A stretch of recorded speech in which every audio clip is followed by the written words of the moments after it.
Football ভক্তদের জন্য এসেছে এক দুর্দান্ত ম্যাচ। আগামীকাল 1 এপ্রিল ভোর 5টায় মুখোমুখি হতে যাচ্ছে ব্রাজিল ভার্সেস ক্রোয়েশিয়া। এই ম্যাচ শুধু একটা সাধারণ ম্যাচ নয়, এটা হতে যাচ্ছে প্রতিশোধের লড়াই। আর ব্রাজিল টিমে এসেছে বড় আপডেট, ব্রাজিল দল এবার অনেক শক্তিশালী স্কোয়াড নিয়ে নামছে।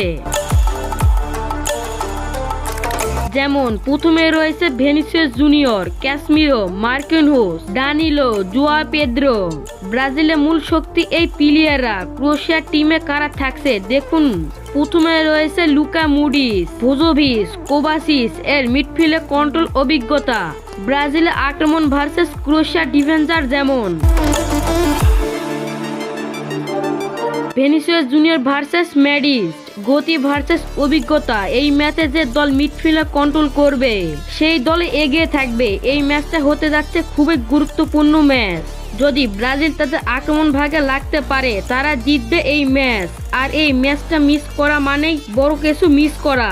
কমেন্টে সবারই প্রশ্ন, নেইমারকে কেন মাঠে নামাচ্ছেন না? চলেন দেখে আসি। বিভিন্ন রিপোর্ট অনুযায়ী নেইমারের যদি ইনজুরি পুরোপুরি ফিট হতে পারেন তাহলে 2026 বিশ্বকাপে তাকে দলে দেখা যেতে পারে। আর এরকম প্রশ্ন থাকলে অবশ্যই কমেন্টে জানাবেন।